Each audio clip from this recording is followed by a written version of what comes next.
10 cents. That was the price of the paper, the tack, and the public humiliation Arthur Vance was about to purchase for himself. He stood before the Mercantile's bulletin board, the scrap of paper trembling slightly in his calloused fingers. The air in Redemption Creek, Nevada was thick with July dust and the smell of hot pine from the distant hills. Inside the store, the low murmur of conversation quieted as men turned from the pickle barrel and the sacks of flour to watch him. The words he had practiced in his head for a week seemed flimsy and foolish now, written out in charcoal pencil. Wife wanted. Sober man. 160 acres. Must not be afraid of work. Inquire at Vance Homestead. He could feel the eyes on his back, could almost hear the snickers before they even started. He was a man more comfortable with the silence of the high desert than the sound of his own voice in a crowded room. But desperation was a louder noise than shame. He pressed the tack into the rough wood with his thumb, the sharp point a small, final pain. He did not turn around. He stood there for a beat too long, staring at his own clumsy handwriting, a monument to his failure. His land was parched, his well was turning to mud, and the loan note from Mr. Baxter Thorne, the owner of this very mercantile, sat in his pocket like a lead weight. Without another pair of hands, another soul to share the crushing burden of the work, he would lose the homestead his father had broken his own back to claim. "Well, look at that," a voice drawled from behind him. It was Jed, one of Thorne's cronies. "Arthur Vance is shopping for a bride." A wave of laughter, dry as the creek bed, washed through the store. Arthur's shoulders tightened. He started to turn, intending to walk out without buying the sack of beans he'd come for, to just retreat to his sun-baked patch of dirt and wait for the end. "What kind of woman you think you're going to find with an advertisement, Vance?" Baxter Thorne's voice cut through the laughter. It was a smooth, oiled voice that always sounded reasonable, even when it was twisting a knife. Thorne stepped forward, a man whose waistcoat was always clean, whose boots never seemed to gather dust. "Your land's got more rock than soil, and your well is a memory. What are you offering exactly? A lifetime of hauling water and chasing dust devils?" Arthur faced him. He was a shorter man than Thorne, weathered and wiry, where Thorne was stout and prosperous. "I'm offering my name and my word," Arthur said, his voice low and rough from disuse. "It's all I have." "Your name is tied to a failing piece of rock, and your word won't pay your debt to me next month," Thorne said, smiling a thin, satisfied smile. The men around him chuckled in agreement. Thorne owned half the town and held the paper on the other half. His word was law. Arthur felt a familiar hot despair rise in his chest. He had known this was a fool's errand. He had let his hope get the better of his sense. He turned his gaze away from Thorne's triumphant face, letting it fall to the dusty floorboards. And that's when he saw her.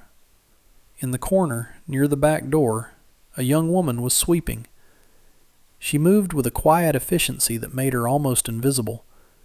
She was Chinese, a girl left behind when the last railroad crew had moved east. She worked for scraps and a place to sleep in the Mercantile's storeroom. Her hair was bound in a simple braid, and she wore a plain gray dress of a foreign cut, the fabric worn but immaculately clean. She was perhaps 18, with a face that held a stillness that seemed ancient in the boisterous, shabby town. He had seen her before, but never truly looked at her. No one did. As the men's laughter died down, she stopped sweeping. She rested the broom against the wall and walked forward. Her slippers made no sound on the wooden floor. The men parted for her, their amusement turning to curiosity. She walked directly to the bulletin board, her dark eyes scanning the notices for lost cattle and territorial ordinances until they found Arthur's crude sign. She read it slowly. Her expression did not change. The silence in the Mercantile grew heavy, thick with unspoken questions. She turned from the board and looked directly at Arthur. Her gaze was level and serious, holding none of the pity or contempt he saw in every other face. She raised a slender hand and pointed a finger at the notice. Then she lowered her hand and pointed that same finger at her own chest. A ripple of disbelief went through the room. Thorne let out a short, sharp laugh. "What's this? The girl thinks you're hiring a housekeeper?" But the young woman did not look at Thorne. Her eyes remained on Arthur. She took a small breath, and for the first time since she'd been stranded in Redemption Creek, she spoke a word of English. Her voice was quiet, but it carried through the stunned silence with perfect clarity. "Yes." The single word hung in the air, heavier than a struck anvil. The laughter died in Thorne's throat. Every man in the room stared, first at the small, determined woman in the gray dress, and then at the dumbstruck rancher who had just received the only answer he was ever likely to get. Arthur Vance had posted a notice asking for a wife, and the town's forgotten Chinese girl had just accepted. The journey to the Vance homestead was made in a silence broken only by the creak of the wagon wheels and the plodding of the old mule. Arthur had paid for her time from Thorne with the last of his coin, a transaction that Thorne had conducted with a smirk of theatrical amusement. The girl, whose name he learned was Leanne, sat straight-backed on the wagon seat, her few belongings wrapped in a small cloth bundle on her lap.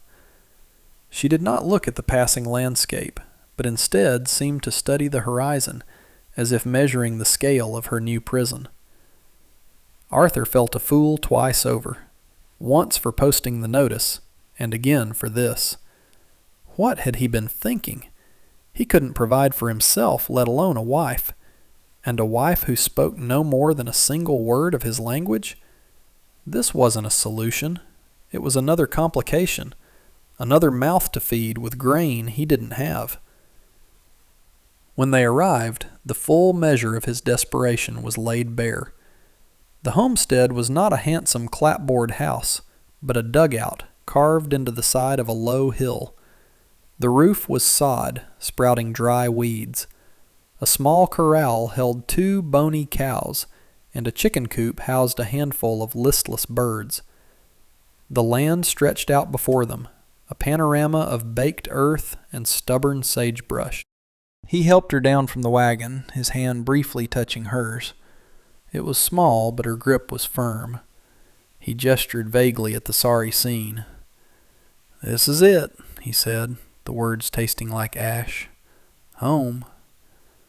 Leanne's gaze swept over the property. She walked to the well, peering down into its murky depths.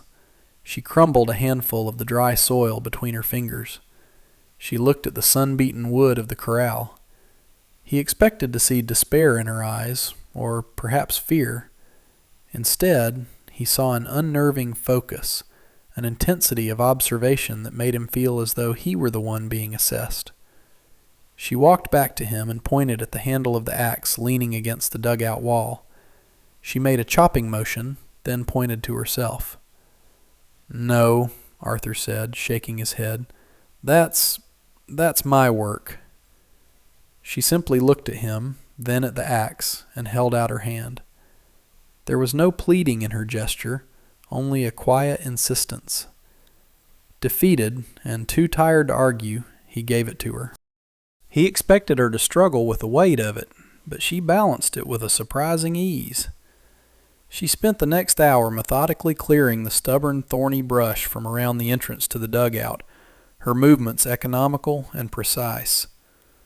Arthur, shamed into action, set about repairing a broken fence post, the two of them working in a strange, silent partnership under the oppressive sun. 3 days later, Baxter Thorne arrived. He wasn't alone. He brought Jed and another man with him, their horses kicking up a cloud of dust that settled over everything. They reined in near the dugout, their presence an immediate violation of the hard-won quiet. Thorne surveyed the cleared patch of ground around the dugout, his eyes lingering on Leanne, who was mending a chicken coop with scraps of wire. He tipped his hat in a gesture of mock politeness. "Vance," he said, his voice carrying an easy authority, "just came to see how your new arrangement was working out. Wanted to make sure the girl's being treated right." "She's fine," Arthur said, stepping between Thorne and Leanne. His hand rested on the handle of a shovel, the only weapon he had. "Is she?" Thorne's gaze was condescending. He looked from Arthur's worn boots to Leanne's simple dress. "Doesn't look like much of an improvement. Still, I suppose it's better than sweeping my floors." He leaned forward on his saddle horn. "The offer still stands, Vance. Sign the deed over to me. I'll forgive your debt and give you enough to get a fresh start somewhere else. Somewhere with more water. You can even take the girl with you if you're so inclined." "The land is not for sale," Arthur said, his voice tight. Thorne's smile vanished. "Your well is nearly dry. I can smell it from here. You have 2 weeks until the note is due. You can't make it. This isn't a negotiation. It's a kindness." It was then that Leanne put down her work and walked toward them. She stopped beside Arthur, her small frame a stark contrast to his. She looked not at Thorne but at the ground, her eyes tracing a line across the parched earth. She walked 20 paces away toward a shallow, dry wash fringed with a few desperate-looking willow shrubs. She stopped and stamped her foot on the ground. Then she looked back at Arthur, her expression urgent. She pointed at the spot, then at the shovel in his hand. Jed snorted. "What's she doing now? A rain dance?" "She thinks there's water there," Thorne said with a dismissive wave. "The girl's delirious from the sun. Listen to me, Vance. This is your last chance." Arthur looked at Thorne, at his smug, certain face. Then he looked at Leanne. She hadn't spoken a word, but her meaning was perfectly clear. In her eyes he saw not delirium, but a conviction that shamed his own weary resignation. He had 2 weeks of back-breaking, hopeless work ahead of him. What was one more hour spent on a fool's hope? He turned his back on Thorne. He walked to the spot Leanne had indicated and drove the shovel into the hard-packed earth. The ground was like iron. The first few scoops were nothing but dust and rock. He could hear Jed and the other man laughing behind him. "He's actually doing it," Jed crowed. "Lost his mind." But Arthur kept digging. The sun beat down on his neck. Sweat stung his eyes. After a few minutes, Leanne came to him with a tin cup of water from their dwindling supply. As he drank, she took the shovel from him and began to dig herself. Her movements were not strong, but they were relentless. They worked in turns, a silent, rhythmic exchange of the shovel, ignoring the taunts from the horsemen. An hour passed. The hole was now 4 feet deep. The laughter had stopped. Thorne and his men watched, their expressions shifting from amusement to impatience. "This is pointless, Vance," Thorne finally said. "You're just tiring yourself out." Arthur was about to answer when his shovel hit something different. Not the hard clank of rock, but a dull, wet thud. He drove the shovel in again and lifted. The soil that came up was dark. It was damp. A thrill went through him, a jolt of pure, unadulterated hope. He dug faster, with a strength he didn't know he possessed. Leanne knelt at the edge of the hole, watching intently. And then he saw it. A slow, muddy seep of water puddling at the bottom of the hole. It wasn't a spring, not a torrent, but it was water. He looked up, his face grimy with sweat and dirt, and met Leanne's gaze. She gave him the smallest of smiles, a fleeting expression of shared victory that was more potent than any cheer. Thorne stared into the hole, his face a mask of disbelief. "It's a seep," he spat, recovering his composure. "It'll be dry by morning." But the certainty was gone from his voice. He had come to gloat over a dying man, and had instead witnessed a resurrection. He pulled sharply on his reins. "Don't forget, Vance. 2 weeks." He and his men rode away, their departure leaving a cloud of angry dust in their wake. Arthur leaned on the shovel, his body aching, his heart pounding. They had won. It was a small victory, a temporary reprieve, but it felt monumental. As he watched Leanne fetch a bucket to collect the first of the precious muddy water, something fell from the collar of her gray dress, catching the afternoon light. It was a small pendant of pale green stone, intricately carved, tied on a simple cord. It lay in the dust, glowing with an inner light, an object of impossible elegance in this place of grim survival. He picked it up. The jade was cool and smooth in his rough palm. It felt ancient and valuable, a piece of a world he could not imagine. He looked from the precious stone to the young woman carefully scooping water, and he knew, with absolute certainty, that Baxter Thorne was the least of the secrets she was keeping. That evening, the air cooled and the stars emerged with a fierce clarity found only in the desert. They sat on a bench outside the dugout, the sound of crickets a steady chorus. The new well, now dug deeper and wider, was slowly filling.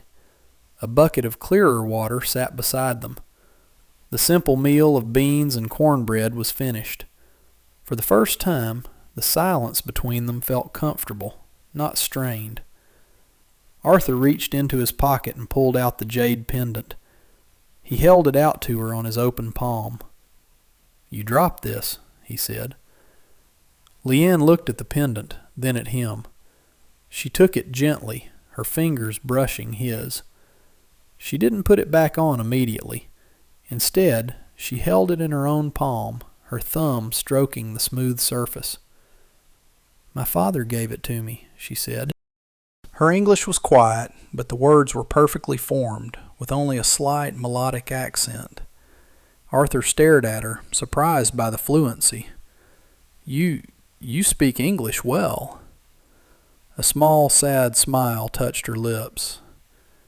"It is safer sometimes to be silent. People see what they expect to see. A poor Chinese girl who cannot speak, who cannot think." She looked up at the vast starry sky. "My father was not a laborer," she continued, her voice soft. "He was an astronomer, a scholar. He read books from England and America. He taught me. We came here because the air is clear. He wanted to build a small observatory to map the stars without the haze of the cities. He said this sky was the most honest thing he had ever seen." Arthur listened, captivated. He tried to picture it, a learned man from a distant land coming to this harsh country not for gold or land, but for the sky. "He grew ill on the journey," Leanne said, her voice catching slightly. "A fever. The men we paid to guide us, they waited until he was gone. Then they took our money, our equipment, and they left me at the railroad camp in Redemption Creek. They told Mr. Thorne I was an indentured worker whose contract they were selling. It was all lies." The puzzle of her presence, of her quiet competence, suddenly snapped into place. She wasn't an abandoned laborer. She was a stranded scholar. The gray dress wasn't a uniform of poverty, but a disguise. "I had nothing," she said, looking at him directly now, her dark eyes holding his. "I saw your notice. I saw the laughter in the men's eyes, but I did not see it in yours. I saw desperation. I understand desperation. I thought, he needs help. I need safety. Perhaps we can help each other." A wave of shame washed over Arthur. He had thought of her as a burden, another problem. He had pitied her, but her mind was sharper than anyone's in that town, and her courage ran deeper than his own well. She had seen a partnership where he had only seen a last foolish gamble. The well, he started. "How did you know?" "The willows," she explained. "In my country, my father taught me to read the land. Certain plants only grow where there is water deep in the earth. It is an old knowledge, not from books." He looked at his own hands, calloused and stained with the earth he thought he knew so well. He had lived on this land his entire life and had never learned its language. She had been here 3 days and had already uncovered its most vital secret. Their quiet moment was shattered 2 days later by the return of Baxter Thorne. This time he brought the law with him, a portly, disinterested territorial deputy. Thorne dismounted, a sheaf of papers in his hand, his face set in a grim, businesslike expression. "Vance," he said, wasting no time on pleasantries, "your note is due. I'm calling it in." "The grace period is over." "The note isn't due for another week and a half," Arthur protested, stepping forward. "Read the fine print," Thorne said, thrusting a paper at him. "There's an acceleration clause. If the lender deems the collateral to be at risk, and your dying ranch certainly qualifies, the full amount is due upon demand. This is my demand." He smiled, a predator's smile. "You have 48 hours to produce the full sum of $200, or the deputy here will escort you off my property." $200. He might as well have asked for the moon. Arthur's heart sank. This was it. The checkmate. Thorne had found a way to bypass the waiting period, to crush him before the new well could make any difference. "I can't pay that," Arthur said, the words heavy and useless. "I know," Thorne said. He produced another document and a fountain pen. "But, as I am a reasonable man, I will offer you this one last time. Sign the deed over. I will consider the debt paid. You walk away with nothing, but you walk away free." His eyes flickered toward Leanne, who stood silently in the doorway of the dugout. "And I won't feel obligated to ask the deputy about the legal status of foreign vagrants without sponsorship." The threat was clear. If Arthur fought, Thorne would not only take the ranch, he would destroy Leanne. The choice was brutal. He could sacrifice his home, his father's legacy, to ensure her safety. Or he could stand his ground and risk them both being thrown out with nothing, with Leanne facing an even more uncertain fate. He looked at the deed, the instrument of his final defeat. Then he looked at Leanne. Her face was calm, her gaze steady. There was no fear in it, only a quiet trust in him. In that moment, something inside him hardened. He had spent his life backing down, accepting his lot. But he was not just fighting for a piece of dry land anymore. He pushed the deed back at Thorne. "No," Arthur said. The word was quiet, but it was solid as a rock. "You'll have to drag me off. We are not signing anything." Thorne's face darkened with rage. "Have it your way, Vance. Deputy, you heard him. Be back in 2 days. With a wagon." He stormed to his horse, the legal papers crushed in his fist. Arthur stood watching them go, the dust settling around him like a shroud. He had just thrown away his last chance at a peaceful escape. He had chosen a fight he could not possibly win. He turned to Leanne, expecting to see accusation or fear. Instead, she stepped forward and put a hand on his arm. "Let me see the first paper," she said. "The one for the money." Baffled, he handed her the loan agreement. She took it and went inside the dugout. He followed, watching as she sat at the small, rough-hewn table. She smoothed out the paper and began to read, her finger tracing the lines of dense, legal script. The sun was setting, filling the small space with a soft orange light. She read for a long time, her brow furrowed in concentration. For the first time since Thorne's arrival, a tiny, impossible flicker of hope ignited within him. 3 months later, the autumn air was crisp and cool. The sun, once a relentless enemy, now cast a gentle golden light over the Vance homestead. The land was transformed. The new well, now properly walled with stone, provided a steady supply of clean, clear water. Beside it, a surprisingly large garden flourished, filled with squash, beans, and corn, all planted and irrigated using techniques Leanne had described to him. The 2 bony cows were now healthier, and the chicken coop was bustling. The most significant change was the steady trickle of traffic. Freighters and travelers making the long journey to the next territory had learned that the Vance homestead was the only reliable place for 100 miles to water their stock for a fair price. The small coins collected, a nickel for a horse, a dime for a team, were kept in a jar on the mantel. It wasn't a fortune, but it was an income. It was life. When the territorial deputy had returned 2 days after Thorne's ultimatum, he had not found a defeated couple ready for eviction. He had found Arthur Vance waiting for him, with Leanne by his side and a piece of paper in his hand. Leanne, with her scholar's eye, had found the flaw in Thorne's trap. The loan agreement was a standard territorial form, but Thorne, in his greed, had added his own handwritten clause for the acceleration. However, he had failed to have it properly witnessed and notarized as a non-standard addition. It was a small oversight, a point of law so fine that no one in Redemption Creek would have ever noticed it.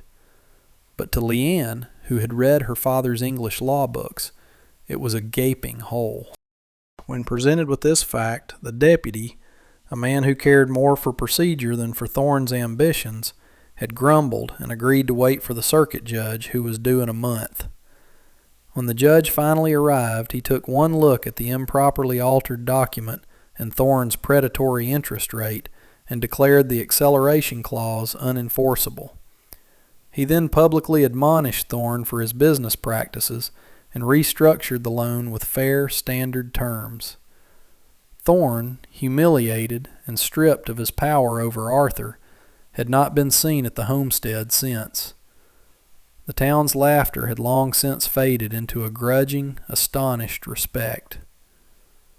One evening, as the sun dipped below the horizon, painting the sky in shades of purple and rose, Arthur and Leanne stood by the well.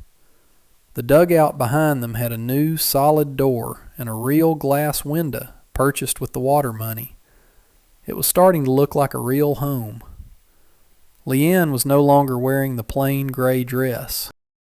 With cloth from the mercantile paid for with their own earnings, she had sewn herself a simple but sturdy dress of blue calico, more suited to the work of the ranch. But around her neck she wore the jade pendant. It was no longer a hidden secret, but a quiet statement. Arthur reached out, not to touch the pendant, but to gently take her hand. Her fingers curled around his. They were no longer the hands of a desperate stranger, but the hands of his partner.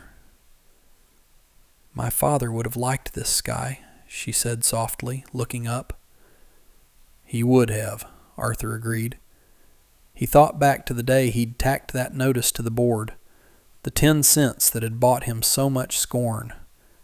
He had asked for someone who was not afraid of work. He had gotten so much more. He had found a woman who could read the stars and the earth and the fine print in a rich man's contract. They stood there for a long time, hand in hand, watching the stars emerge one by one in the vast, darkening sky. They had built a life not out of what the world had given them, but out of what they had found in each other. In the quiet of the high desert, they had discovered that a home is not just a piece of land, but a patch of ground where 2 people choose to stand together, turning their faces to the future. A person's worth, he now knew, was not measured by the noise of a crowd, but by the quiet strength of the life they build with their own 2 hands. And that brings us to the end of this one. If you stayed with me all the way through, thank you. Stories like this one only get told because folks like you sit down and listen. If you liked what you heard, go ahead and hit that like button. And if you want more stories from the old frontier, subscribe so you don't miss the next one. Until then, take care of yourself, and thanks again for being here.